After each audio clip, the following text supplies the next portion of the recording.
So, welcome back to Food for Life, Lessons from the Garden. So, before we go to our first presenter, our first set of presenters, a gentle reminder to all the presenters that you are only given 15 minutes to present, and we have some literature students over there who are carrying a flashcard to tell you when you should start wrapping up your presentation and when your time is up. So for our first presenter, he is an assistant professor at the University of San Carlos with a Bachelor of Arts degree in Applied Linguistics. He is a faculty member of the Office of General Education and Mission and teaches stylistics in the English Language Studies program of the Department of Communications, Linguistics, and Literature. He is currently assisting officer in charge, manager of the University of San Carlos Press, and a member of Linguistic Society of the Philippines. He has published in areas of visual art and culture, translation, and agro-criticism. Let us give a round of applause for Mr. Genesis Bedio.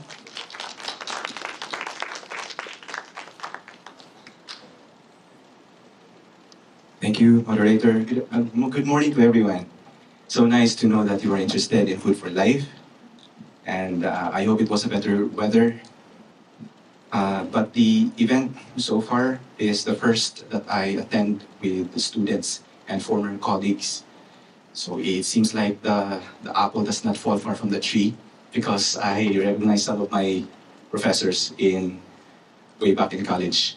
Okay? And I see some future teachers as well in this group. All right. For the first slide. The material I was interested in was this one. We're not only looking at books, but we're looking at films, how food is represented. My motivation primarily was to umpire between mixed reactions to the Cebu episode of Street Food Asia, to clarify and probably to address and pour into the narrativization, which is not really mentioned in critics, informal critics over social media. Sometimes the critics become quarrel if unmoderated. I want to moderate, that's it. And furthermore, I want to dig deeper into representativeness or the problem of representationality because we don't have a national street food. Am I right? So that's the problem. We're going to dwell into that later on. Next slide. This is the culprit, bakasi. That's before cooking the bakasi. It looks like that. There are a lot of interesting nomenclature for this creature. Jelly eel, mud eel, and the very interesting that I encountered was juvenile eel. It makes you think, I mean, it sounds insidious, right? Makes you think of children, juvenile eel. But when they're cooked, according to those patrons, delicious. You forget that the eels were juvenile. Nilarang na bakasi, nilarang bakasi, or larang, fondly called as larang. Next slide. In terms of definitions of street food, we do not convey the classical definition because it would lead us only to a stumbling block, or worse, a shut door. Sometimes the street food is being connoted from the basis probably of the experience or personal encounter of a person accessing his immediate favorite food, not necessarily from the street. So location is a passe. Okay? When street food is being talked about, there are two things that definitions would really dwell into. But the definitions, mind you, these one were the most popular that I gotten from my resources. They mention generally about the type of food and the place. Generally, I underscore that because the definition does not include a typology of place and a typology of food. So it's here, your kind of food and your kind of place when you interpret street food. Next slide. But there are attempts to disambiguate. When you disambiguate, you want to understand further how it relates to you. So it's human food relationship that we are talking about. And from that disambiguation attempt, we have this list of description or references to street food, local food, although I would say that it does not really encapsulate entirely the nature of street food. But if it is local, it is nearer to the concept of street food. Nearby food. When you are at home and you want to buy something that is familiar to you or right by the neighborhood, then you would say, I'll buy a nearby food. Next, convenience food. Because it is convenient. It is by the street, at the curb, or next door, because your neighbor sells it. It becomes the concept or personal concept of street food. Next, you have food at the corner. The same thing in essence to nearby food and convenience food because it is right at the corner. Next slide, please. It seems that our conclusion would lead us to this abstraction of the concept of street food, but abstraction in a sense that it is relatable. It transforms into a concept rather than a street or a paved road. We don't think literally of street when we address the concept of street food. Why did I define street food? Because it's the crux of the matter for those who are criticizing the Cebu episode of Street Food Asia for selecting, let's say, a unit of food that is not really from the street because it is being sold at the restaurant. I think that is very narrow in terms of, or very short-sighted in terms of appreciating the whole concept or cultural identity of street food. Next slide, please.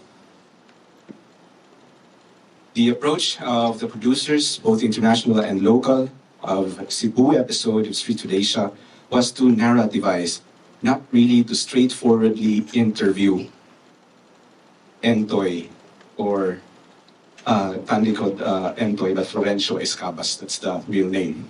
It was not a straightforward interview, but it uses a hero chef archetype whereby Florencio was the master craftsman supposed to be because he had the ingredients for the bakasi. And the people were interested in tasting and in replicating his secret ingredient. He figured that bakasi was really popular in their place because they live in a shallow area where bakasi is burrowing in the mud. So it's very convenient, accessible. He said, I could cook this and I could help my fellow villagers address their economic hardship by activating commerce. So he became a hero archetype or a community hero, trying to help, trying to be conscientious as an individual, doing what is right, doing what is helpful. That is the anchor of the narrativization. It's not about representing the quintessential food or street food of the Philippines, contrary to criticism against the Cebu episode of Street Food Asia. Human connection is anthropologizing or creating an anthropological ground for narrativization because it is about the human interest story, but basically because food is involved and food is not really, well, it is unique in terms of taste, but it is not exclusive to one community. Meaning to say there's a parallel development of palate or fare or food cooking. We cannot own, well, personally, we cannot own such local development of palate or cuisine because there are parallel developments somewhere else. So that's the human connection in broad sense. We fail to recognize that the foodstuff is worldwide, shared globally. I think that the Cebu episode of Street Food Asia was not really meant to stroke the cultural ego of Cebuanos. Clearly, it was not the intention of the producers to do that. It was more about cultural journey and creating cultural thrill by using food as a concept. A Day in the Life of a Chef was the specific docu-soap format that was used by the producers, both international and local. What is a docu-soap? It is simply a documentary made in a soap opera manner because there is a narrative. Go ahead, next slide. Narrative aspects and unique feature specifically built in for or designed for this docu-soap. The docu-soap used human food connection. We mentioned and established that. Well, frontlining and commingling. These are unique to this production. Frontlining the Cebuano food culture, meaning to say, it recognizes tacitly that there are multicultural values that we are talking about when we speak of local food. We're not just talking of Cebuano, but in our docu-soap format, we are actually honing in to one of the many. But we are not trying to achieve a quintessential representation of Filipino street food. As I said and mentioned a while ago, there has not been any legislation that formally recognized a national street food. Commingling cultural thrill, that was mentioned. Next slide. Next slide. From Eric Mati. The Cebu episode of Street Food borders on poverty porn. The dishes, except for lechon, are food that are not really a staple for Filipinos. All the other Asian countries had the classic, world-renowned street food, while we had bizarre, bad research. You kindly recall how the bakasi looked like when uncooked, and he called it bizarre. Even when cooked, according to him, it looks bizarre.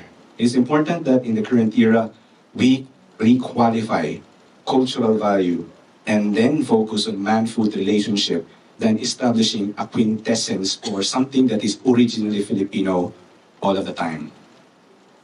Next slide. These are the rubrics that come up from my researches which become the basis for selecting a cultural artifact. Is it unique? If it passes a unique rubric, then probably it's near the quintessence that Eric Mati was looking after or looking for. Equal representation, ethnological differentiation, well-renowned rubric, place or locality rubric. All of these rubrics, I cannot guarantee you that it would lead to the conception of a national street food for Filipinos. Because according to this rubric, it creates a lot of problem. It creates a lot of points of discussion. We cannot immediately move forward because ethnological differentiation will be a stumbling block. Next slide. Cultural representativeness of a Cebuano street food is plagued by geographic complexity. Look at the map. There are a lot of areas or places probably that are underexplored, but they're producing their own street food. Can we say, and just conclusively say, that everything else that we do not know of could be called bizarre and should not be a good quintessential example of a local Cebuano, Filipino street food, whatever is the bigger term, Filipino or Cebuano for you. Exoticization is the problem that plague representation. Even us Filipinos and Cebuanos are exoticizing our food. We are so self-conscious that it becomes a complexity or an illness that we cannot recognize our own uniqueness. We completely think that we can win the race by being too unique, so unique, by being too exclusive or so exclusive. We don't want a touch of influence.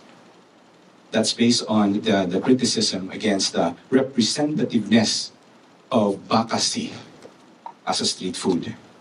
Streamlined food nationalism is also plaguing representativeness because of regionalism. Our outlook of food development, taste development is based on what is tasty in our location, what is delectable in our location, but we fail to recognize the rest of the country also can contribute to this attempt to find the quintessential aspect of Filipino street food. Next slide. I think this will relieve you that it is really amenable to pursue food nationalism by identifying specifically a national food or a national street food that will put to rest conflicts of or political conflicts in terms of philosophy, ideology on food, on taste, and on the cultural value therein. Next slide. This is my last slide, or second to the last slide. Okay. Cebu episode of Street Food Asia promotes broader definition of street food, openness of the local street food category. It does not narrow it down. Kaya maipit niya ta. Diba? The episode stimulates further discussions on culinary, cultural, and historical dimensions of Filipino street food. Did you ever think that street food is the most appropriate kind of term or genetic term for street or food that are being sold in the street? What if we called it street cuisine? Expect that you will have 80% addition to the price that you pay. So I guess street food is really the most accurate or appropriate term. Insertion na to. Next slide. I will end with this one. Narrativization of Cebuano food in the episode was celebrating the family community hero who continued to make this food available without pumping, glamorized, and aestheticized representation of food because the documentary was not a cook show or a cooking show. I'd like to jump onto this. We must address the gap in our food nationalism if we want to discover what is original and what is quintessentially Filipino. Thank you so much for listening. God bless.